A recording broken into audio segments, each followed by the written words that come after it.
Olá, queridos, tudo bem com vocês? Vamos terminar nossa terceira lição, o Evangelho.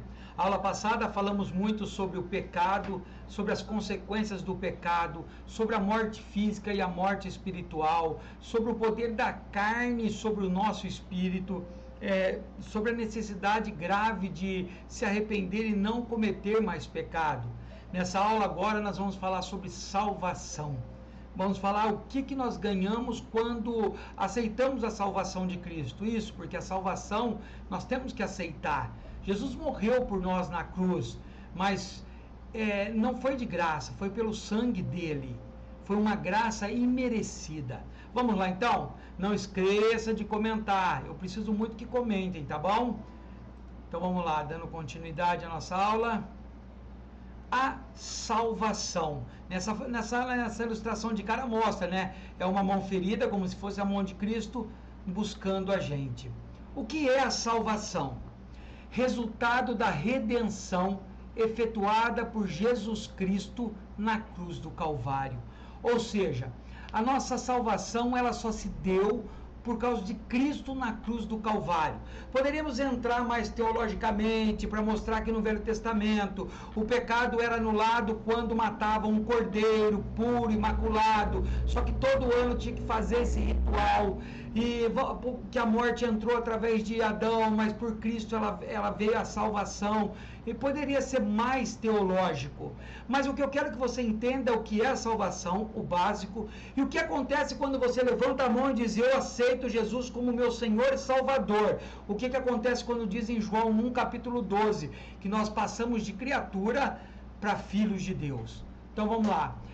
De novo, é o resultado da redenção efetuada por Cristo Jesus na cruz do Calvário, mediante a sua morte expiatória. Expiatório, o que é o expiatório? Tá aí, ó. Expiação é o processo de reconciliação entre Deus e a humanidade, que foi rompido, cortado pelo pecado lá no Jardim do Éden. Lembra que nós falamos que o pecado é a separação entre Deus e o homem, entre Deus e eu.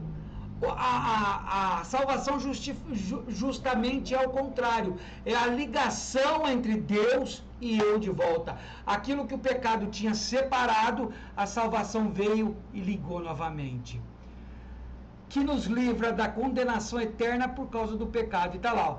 E tudo isso provém de Deus, que nos reconciliou consigo mesmo por Jesus Cristo e nos deu o ministério da reconciliação. Isto é, Deus estava em Cristo, reconciliando consigo o mundo, não lhes imputando o pecado. 2 Coríntios 5, versículo 18 e 19. É o que eu expliquei. Então o pecado, lembra, errei o alvo.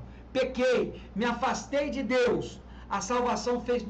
Qual que é o poder da salvação? É me pegar de volta, trazer e ligar de volta em Deus.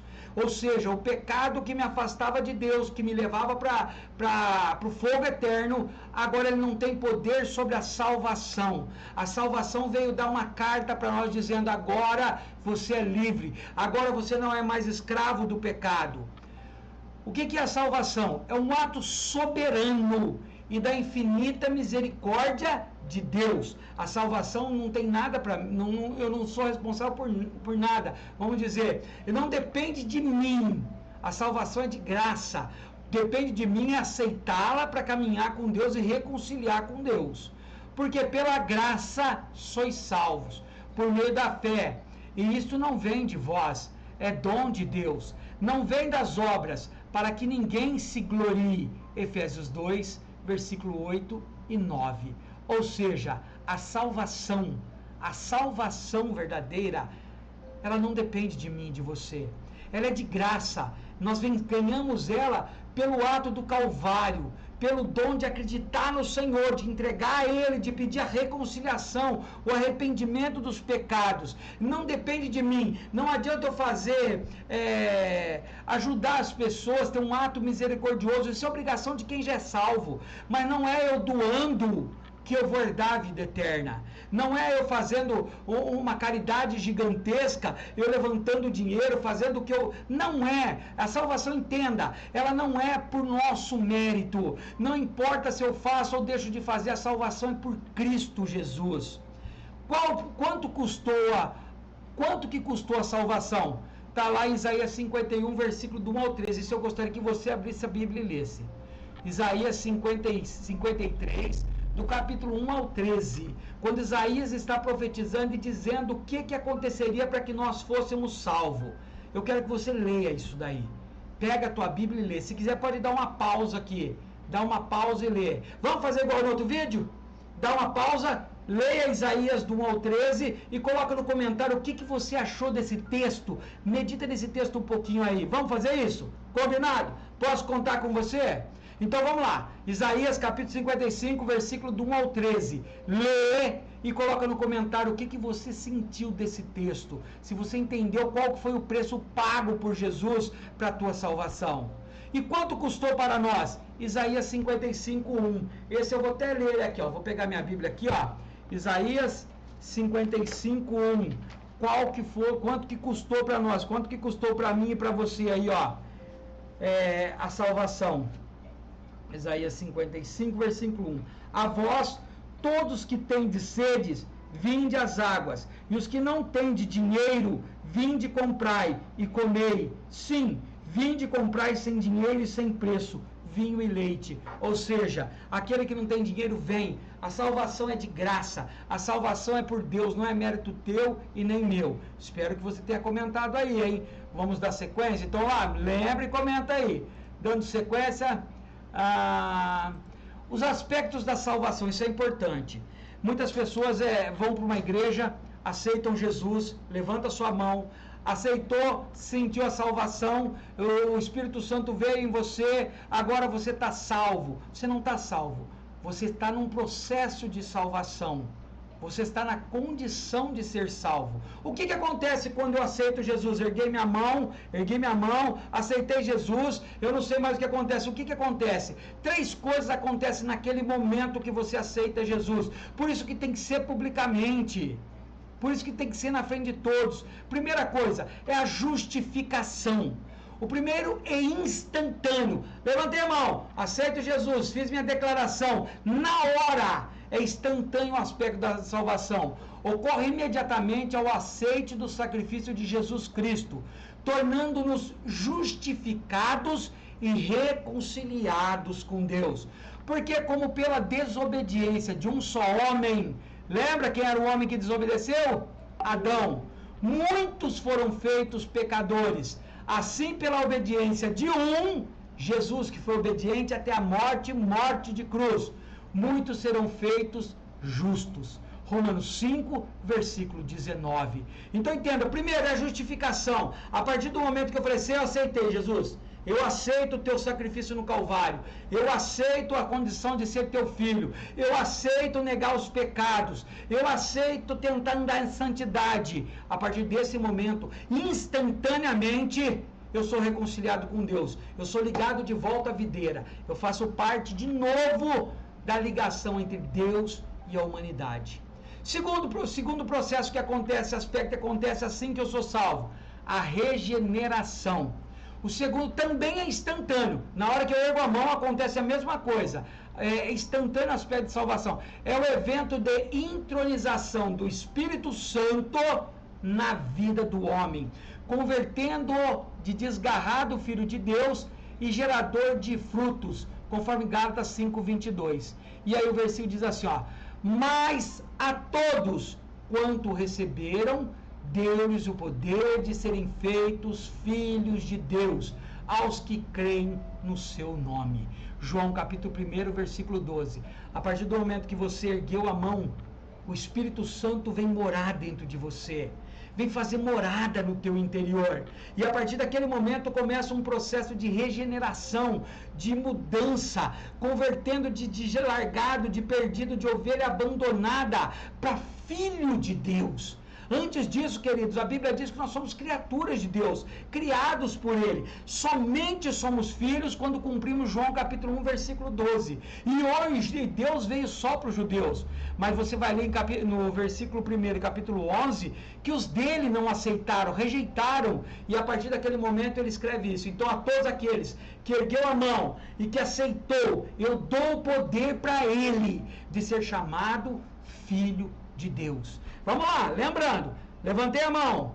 Duas coisas acontecem instantâneo. Primeira justificação, naquele momento, por um que tinha morrido, eu herdei o pecado, mas agora, pela obediência do outro, eu herdei a salvação. Liguei de volta com Deus. Segundo, regenerei. O Espírito Santo veio sobre a minha vida. A partir de agora, os frutos do Espírito começam a gerar na minha vida. Paciência, longanimidade, domínio próprio. E aí, eu sou agora filho de Deus. E a terceiro aspecto da salvação, a santificação.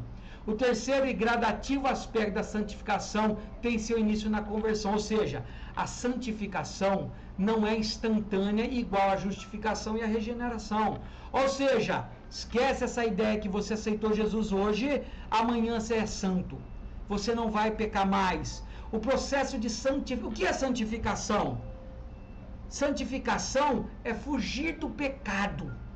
É a fuga do pecado, é a purificação para Deus. Por isso que Deus diz assim, ó, sem santificação, ninguém verá Deus, ninguém vai para o céu.